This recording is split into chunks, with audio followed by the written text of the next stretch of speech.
안녕하세요, 여러분. 저는 33세 여자입니다. 얼마 전 첫 아이를 출산했고요. 남편이랑은 결혼 2년 차에 지금 현재 출산휴가를 내고서 잠시 일을 쉬고 있는 휴직자예요. 애 키우느라 가장 정신이 없어야 할 지금 이 시기에 제가 오죽했으면 사연을 보내나 싶을 겁니다. 저조차도 지금 제가 뭘 하고 있는지를 모르겠는데요. 오죽 제가 분노가 서리는 일을 당했으면 이 바쁜 시기에 일이 컴퓨터 앞에 앉아있을지 제 입장을 한 번 더 생각해 주시며 사연을 읽어주시면 정말 감사하겠어요. 2년 전 저는 친정 부모님이 극구 반대를 하던 결혼을 고집부려 치렀습니다. 저희 친정 부모님은 중등학교 교사 부부이시고 저도 현재 고등학교에서 선생을 업으로 삼고 있는 사람이에요. 외할아버지도 교장까지 하고 퇴임을 하셨으며 집안 대대로 교육자 집안이었던 바람에 많은 것이 고지식스럽지만 그만큼 애와 인성을 중요시했습니다. 사람이라면 기본적으로 지키고 따르며 살아야 하는 행동거지들에 대한 제약이 많았고 그만큼 불편하고 눈치 보이는 게 많았지만 누구한테 피해주지 않은 채 참 올곧게 살아온 집안입니다. 이런 집안에서 자라서 그런지 저도 어디 나가면 가정교육 잘 받았다는 칭찬을 많이 듣고 살았고 누구한테 못났다 소리 한 번을 들어본 적이 없었어요. 바르게 살았던 만큼 저희 가족들은 늘 우리에게 생길 새로운 가족에 대해서도 애절이나 인성 같은 것을 최우선으로 고려하려고 했고요.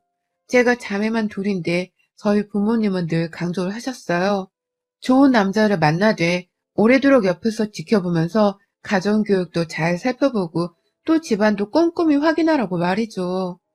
결국 자식은 부모의 모습을 닮으면 늙어가니 결혼 상대를 고려할 때 반드시 상대의 부모님과 집안도 살펴보면서 인성과 분위기를 살피란 뜻이었습니다. 그 말씀이 다소 답답하고 옥죄이게 느껴지긴 했지만 저는 부모님의 뜻도 잘 알겠고 또 무엇보다 좋은 사람을 만나고 싶다는 것에 공감을 했는지라 무조건 알겠다고 수긍을 하면서 살았어요. 좋은 남자를 만나서 부모님께 좋은 사위를 안겨드리고 싶다는 욕심도 늘 가졌었고요. 그러다가 동료 교사 선생님의 소개를 통해서 남편을 만나게 되었고 자연스레 홍기가 차서는 결혼을 생각하게 되었는데요. 초반에 저희 부모님 반대가 꽤나 심했습니다. 이유는 바로 시어머니의 만행 때문이었죠. 남편 얼굴도 미처 다 보기 직전에 시어머니가 겁도 없이 저한테 전화를 하신 적이 있었어요. 당시 옆에는 남편이 있는 것도 아니었고 그때 남편은 저의 남자친구에 불과했었는데요. 전화를 해서는 자기 생일날 와서 미역국 좀 끓여달라는 희대의 쌍소리를 하시는 바람에 저희 집안이 발칵 뒤집어졌었죠. 엄마는 결혼도 안 한 내 딸을 어디 가면 오라 마라 하면서 미역국을 끓여달라는 소리를 하냐. 면서 전화기를 박살내려는 듯 꺼진 수화기를 향해 불같이 화를 내셨고 그건 저희 아버지도 마찬가지셨어요. 남의 집 귀한 자식한테 생일밥을 벌써 얻어먹기만 할 생각을 한다며 손님 대접을 해줄 마음이 쥐뿔도 없는 사람하고는 가족으로 얽힐 필요가 없다면서 극구 결혼을 반대하셨죠. 그 바람에 남편은 저희 부모님의 얼굴을 보기도 전에 미운 털이 지대로 박혀버렸고요. 결혼 허락을 받기까지 저희 두 사람은 친정 부모님을 설득한다고 정말 울고 불고 별짓을 다 했습니다.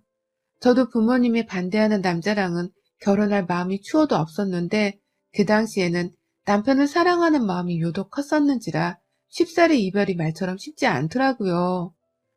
그러니 남편이랑 서로 손붙잡고 들어와 울고 매달리고 하면서 다 큰 성인들이 결혼 허락을 받겠다고 별짓을 다 했죠. 그렇게 눈물이 거의 메마르지 않을까 싶을 정도로 울어버리고 난 후에야 겨우 저희 부부는 결혼 승낙을 받고 식을 치렀어요. 정말 결혼 생활을 시작도 하기 전부터 다사다난했다고 표현을 해도 과언이 아니었습니다. 그렇게 겨우 결혼을 했으니 저는 정말 잘 살려고 노력을 했어요. 그건 남편도 마찬가지였고요. 자기 엄마가 결혼도 하기 전에 저를 불러서는 생일상을 얻어먹으려 했던 것에 대해선 두고두고 미안하다며 사과도 했고 자기가 면목이 없다며 대신 저희 부모님께도 확실히 말을 했었네요. 다시는 부모님이 그런 행동이나 말씀을 하지 못하게 자기가 중간에서 잘 정리하고 말씀드리겠다고도 말하며 저희 부모님을 안심시켰고요. 그렇게 결혼하고 나서는 남편이나 저나 서로 상처받을 일이 또 없도록 누구보다 가정생활에 최선을 다했습니다. 하지만 시어머니는 참 한결같으셨죠. 미역국 끓여달라는 소리가 그냥 튀어나온 게 절대 아니더라고요. 결혼을 하고 나서 저희 부부가 반반으로 살림을 차렸고 아파트가 부담되긴 했으나 제 직업이 공무원이었는지라 대출을 양껏 땡겨받아서 새 빌라 한 채를 장만했습니다. 엘리베이터 있는 살기 편한 빌라의 5층 집에다가 말이죠. 저희 부부의 수준에는 이게 최선이었고 그랬기 때문에 딱히 불만을 가지지 않았어요. 이사도 신나게 했고 집도 정말 즐겁게 채워가면서 신혼을 시작했죠. 그런데 시어머니가 아직 정식으로 집들이를 시작하지도 않은 그 바쁜 시기에 연락을 하셔서는 집 좀 봐야겠다며 주말에 찾아오셨어요. 자기 주변 친구들까지 수두룩히 데리고 온 채로 말이죠. 참고로 시부모님의 집은 경기도 안양이었고 서울에 따로 연고가 없는 것으로 알고 있습니다. 그런데 아들 부부가 서울에 빌라 한 채를 장만했다고 하니 서울 집값이 대단하다면서 친구들한테 자랑을 하겠다고 그 친구들을 다 데리고 저희 집에 오셨더라고요. 신혼여행 다녀와서 매일같이 집 채우고 정리하느라 단 하루도 제대로 쉬어본 적이 없던 바쁜 저희 부부를 찾아서 주말에 친히 말입니다. 그때 제 기억으론 거의 5명 정도의 어머님 친구분들이 찾아오셨고 총 6명 되는 분들의 식사 대접을 하느라고 급작스럽게 저희가 배달 음식을 주문해야 했어요.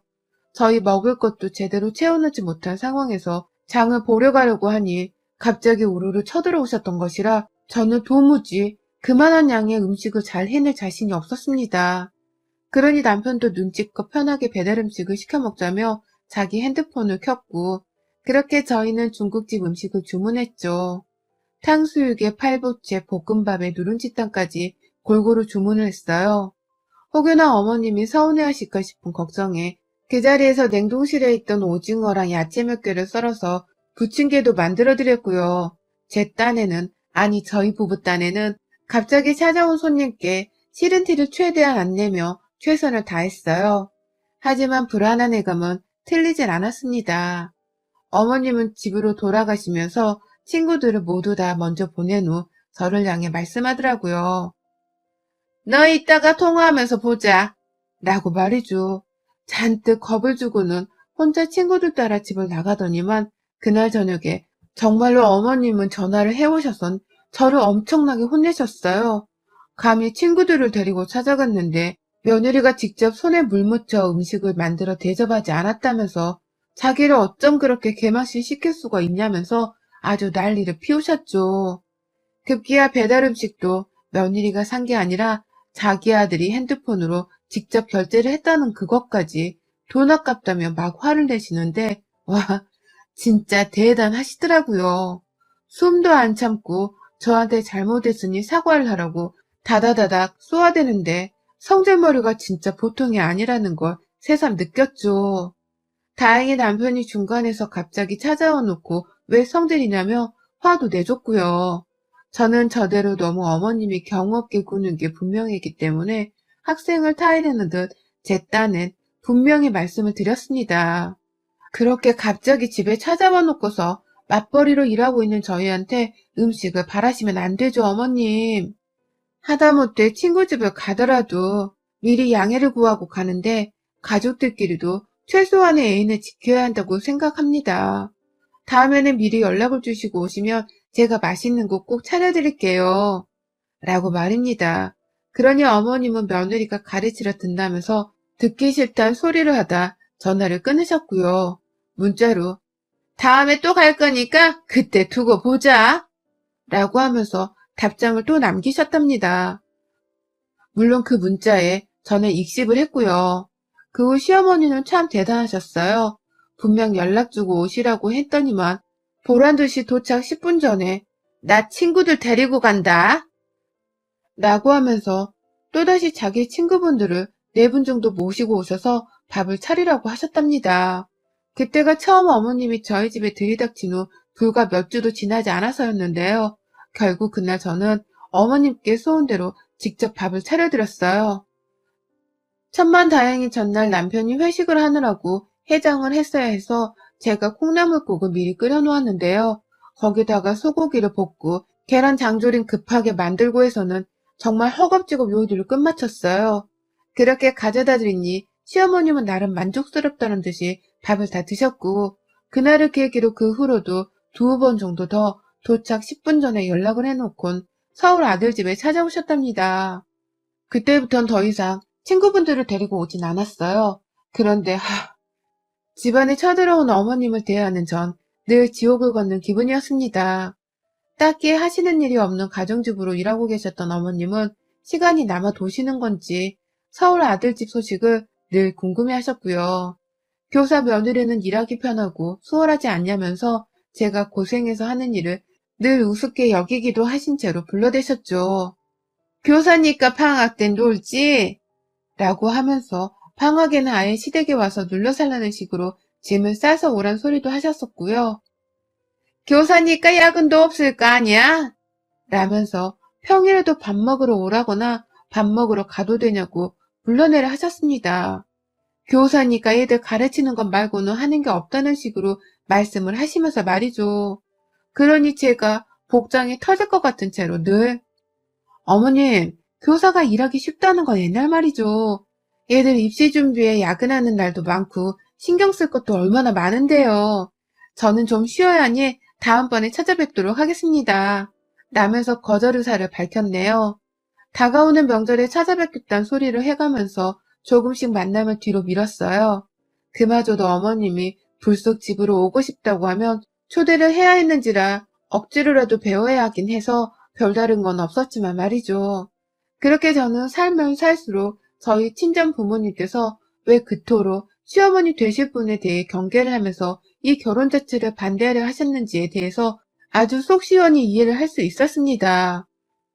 왜 결혼을 하고 나서야 이런 걸 이해할 수 있게 되었는지에 대해서는 저도 너무 미련스러워 더는 스스로를 탓하기로 힘들었네요.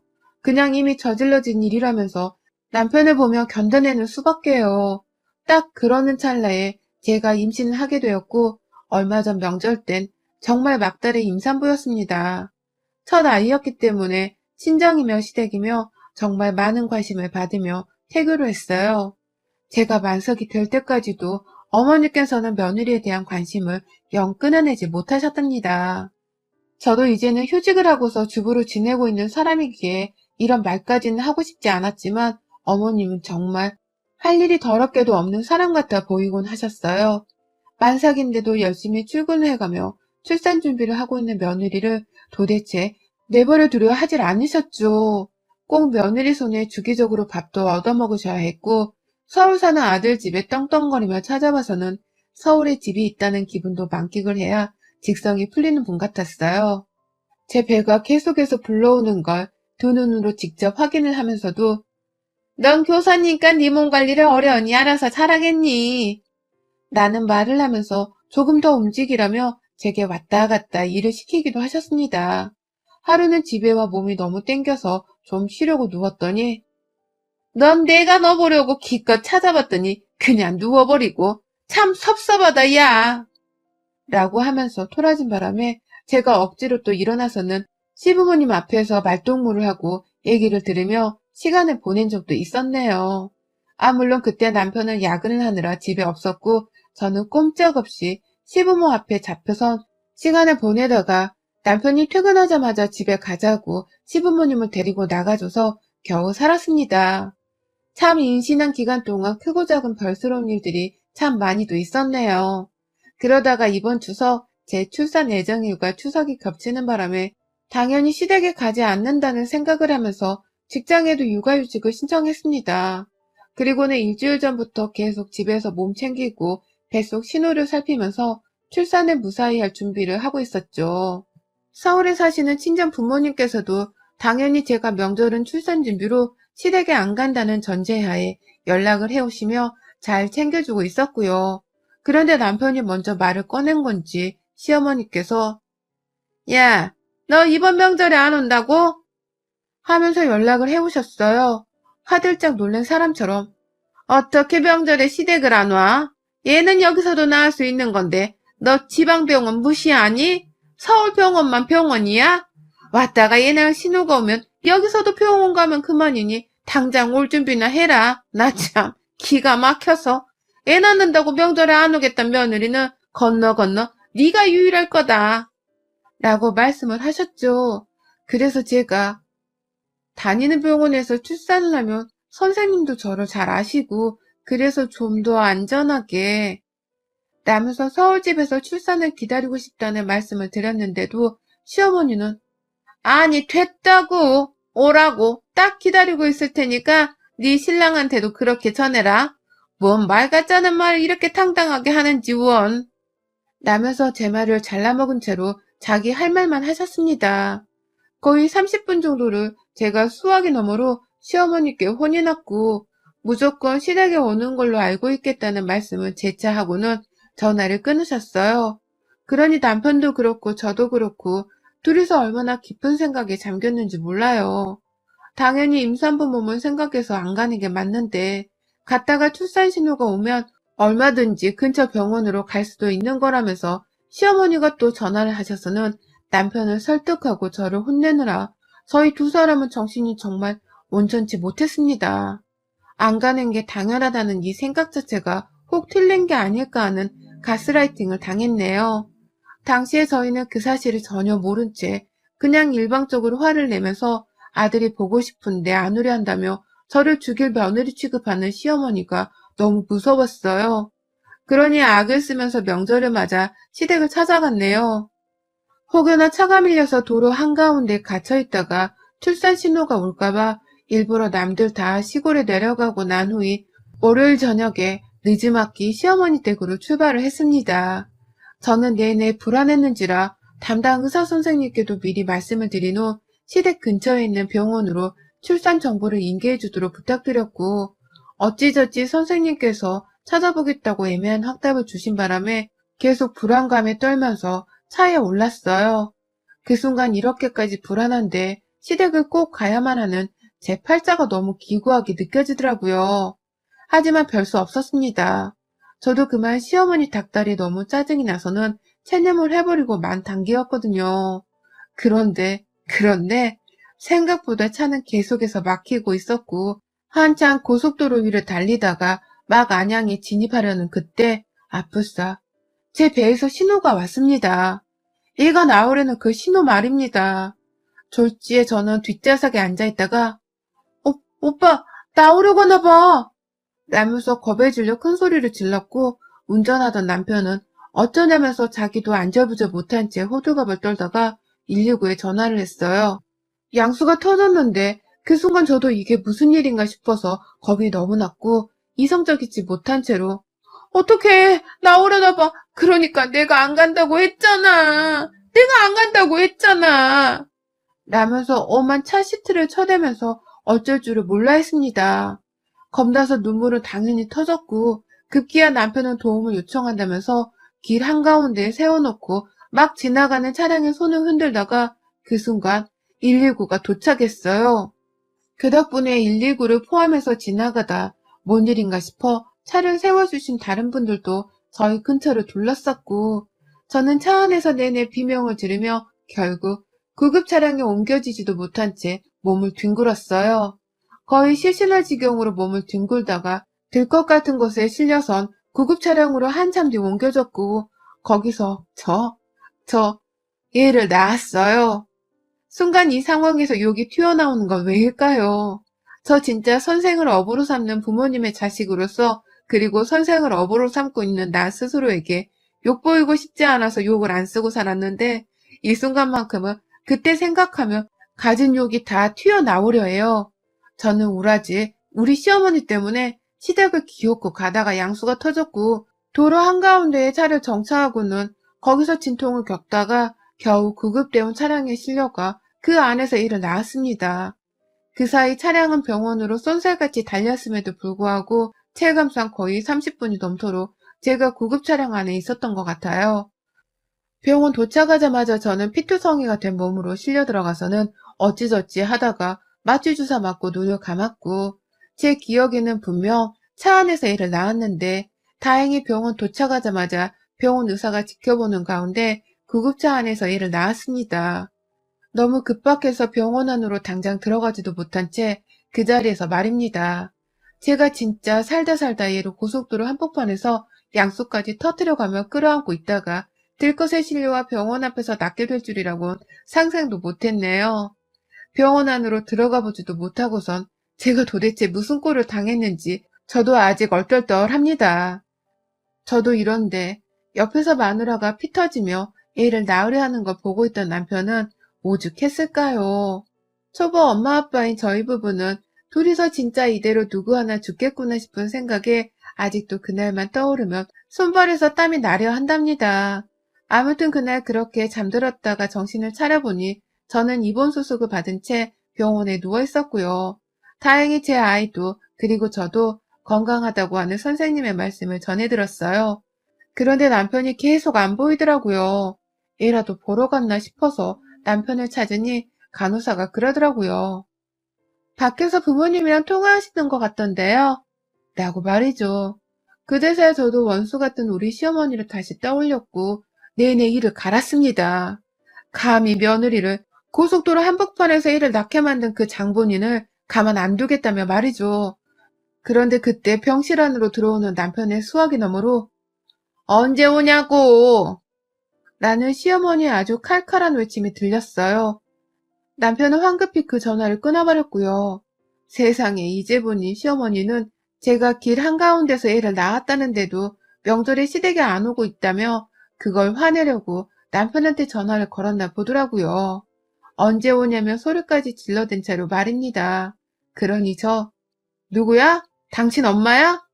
지금 우리한테 집에 빨리 안 온다고 소리를 치신 거야? 라면서 재차 확인을 했고 남편이 우리 그냥 참자. 병원에서 퇴원하면 애 데리고 바로 집으로 돌아가자. 라면서 저를 달래려고 했는데 저는 남편의 전화기를 뺏어들었습니다. 지금 말 안 하면 복장이 터져서 퇴원이 영영 안 될 것 같다며 남편을 내쳤고요. 바로 시어머니께 전화를 걸었더니 어머님은 야, 너 이제서야 전화를 하냐? 내가 전화했더니 그렇게 안 받고서는 이제 와서 전화를 하면 어떡해? 애를 낳았으면 미리 연락을 하던지 왜 하필 지금 이 시기에 애를 낳아서는 너 때문에 내가 제사 준비 하나도 못하고 말이야. 그냥 기다리다가 허겁지겁 제사 준비하느라고 얼마나 힘들었는 줄 알아? 너 일부러 애를 이때다 싶어 낳은 건 아니니? 라면서 말 같지도 않은 소리를 하면서 저를 능욕하시더라고요. 누가 애를 고속도로 한가운데서 낳고 싶어 낳냐고요. 억지로 시댁에 끌려가고 있다가 목숨 걸고 손녀딸을 낳아줬더니만 제사 음식을 혼자 만들었다면서 따지고 들고 있으니 이게 사람인가 싶었습니다. 제 아이한테는 할머니 소리를 들을 자격도 없다고 생각을 했네요. 그러니 저도 그 자리에서 당신 입 안 다물어 진짜? 라며 반말을 시전하고 말았어요. 고삐 풀린 망아지가 되어 시어머니로 더 이상 어른 대접도 해주고 싶지 않았던 것입니다. 당신이 오라고 지랄을 해서 내가 출산날이 코앞인데도 갔잖아. 그러다가 애를 낳은 건데 당신이 출산한 며느리한테 그게 할 소리야? 내가 길 한가운데서 애 낳다 죽었으면 당신은 우리 부모한테 갈겨맞아 죽었어. 어따 대고 제사 음식 혼자 했다며 따지고 들어? 지금이 어느 상황인데 제사 타령이야? 당신 내 새끼 보러 집에 오기만 해봐. 내 근처에 오기만 해봐. 진짜 내가 당신 가만 안 둘 거야. 당신 멱살 잡고 동네 한 바퀴 돌 거니까 집에 올 거면 각오해. 라고 했어요.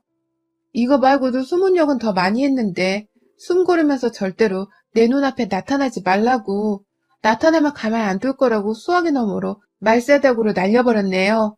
그러니 시어머니는 반말한다고 난리인데 기분이 많이 상했는지 말을 더듬었고 저는 저대로 할 말은 마저 다 하겠다면서 말세다구로 계속해서 쏘아대다가 제 할 말을 다 하고 나서야 전화를 끊었습니다.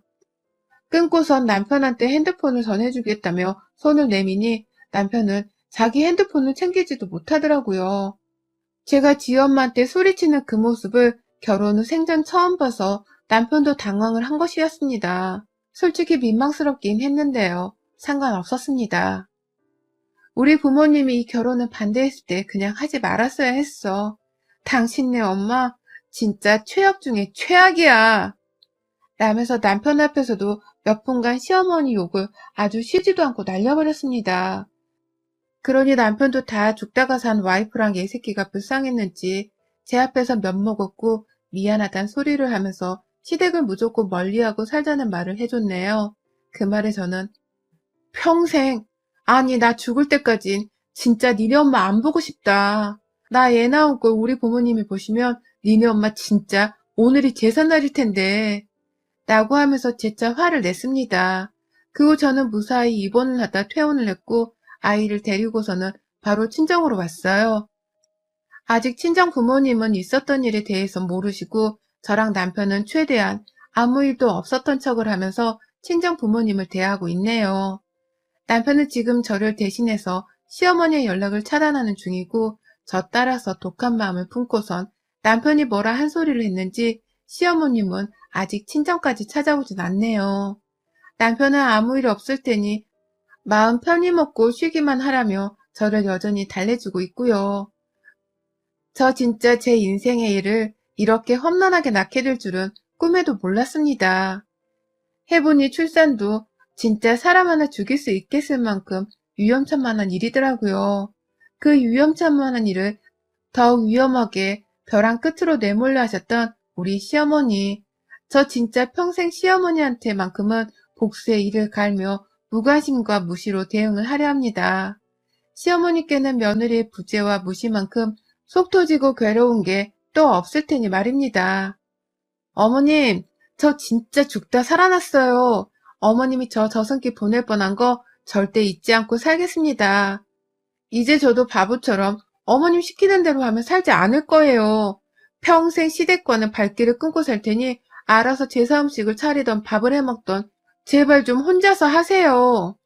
여러분의 생각은 댓글로 남겨주세요. 오늘도 시청해주셔서 정말 감사합니다.